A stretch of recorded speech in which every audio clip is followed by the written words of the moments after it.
guys, my name is Gabe Trejo here. This is my first and last YouTube clip ever.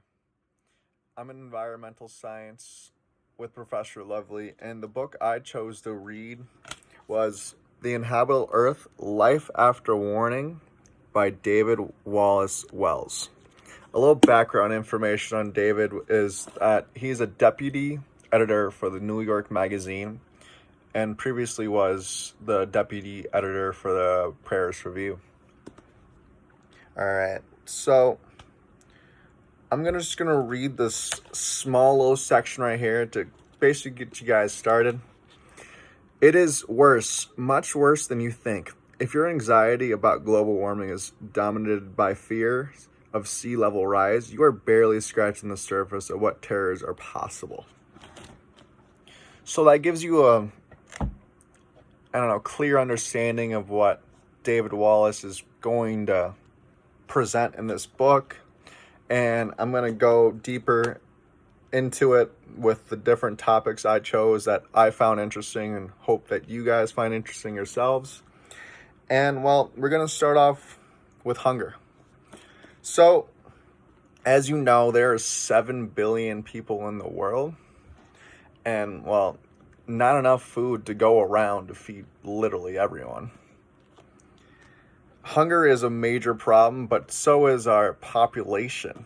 And food shortage is always going to be a problem if we maintain this. And studies show that more and more people are being born than are dying. Crazy fact. But yeah. Another good topic was drowning. So, flooding. A lot of flooding is going on. As you can tell, hurricane season's approaching over the summer. And what happens here during flooding is cars, houses, towns are just being destroyed. And there's nothing you can do to prep for it.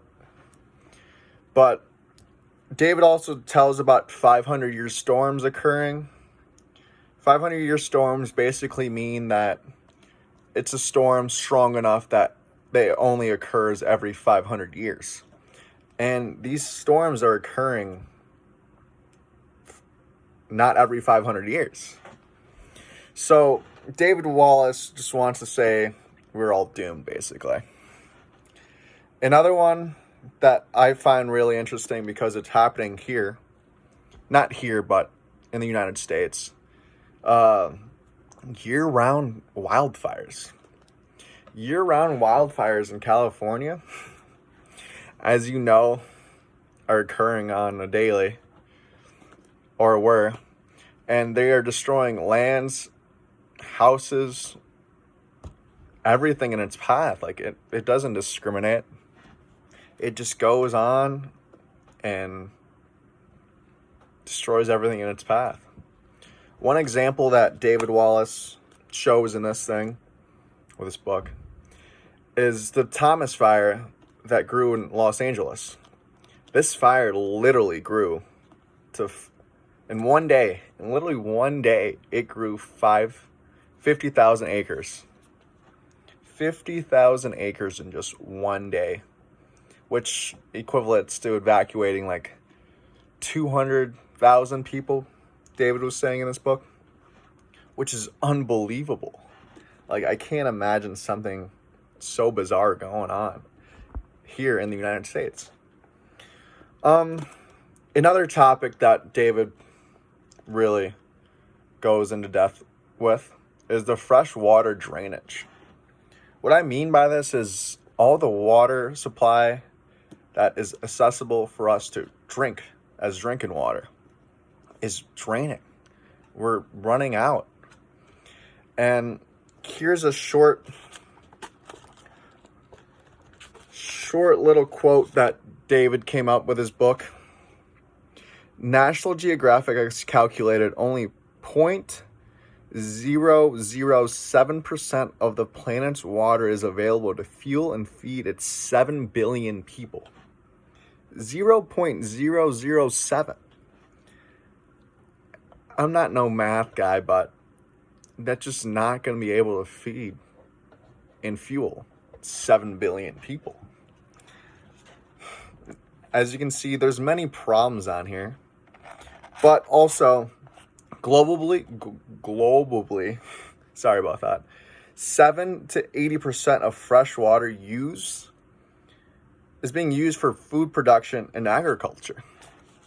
So take that 0.007 of drinking water and take 70 to 80% of it, and it's being used for food production and agriculture to feed the plants and water the plants, vice versa.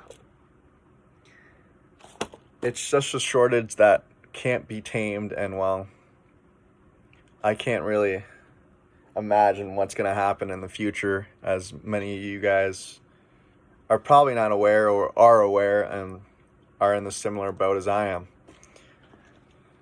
Another main topic was unbreathable air.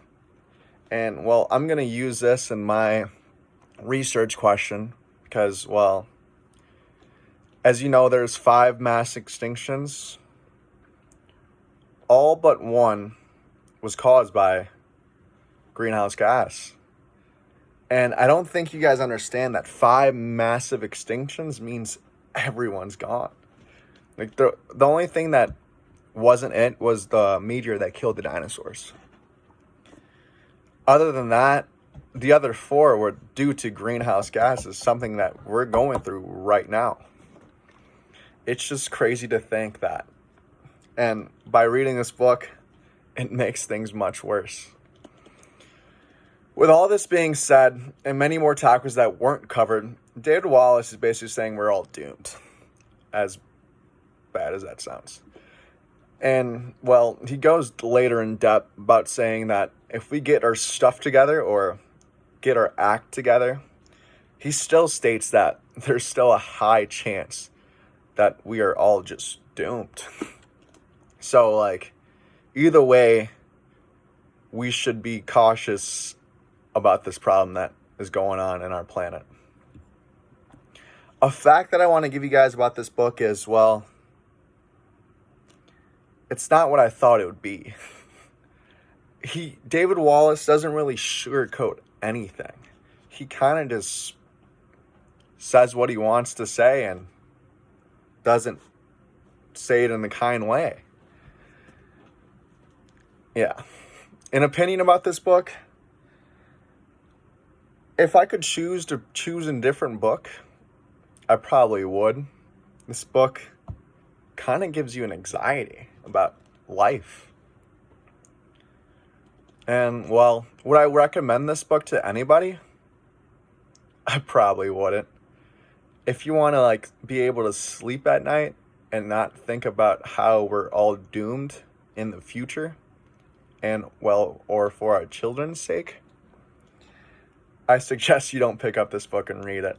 It is one that will haunt you, and you will look at the earth and everything that's going on a lot differently than most people.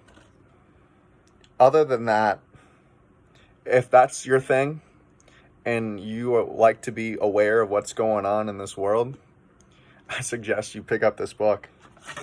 But other than that, yeah, sorry.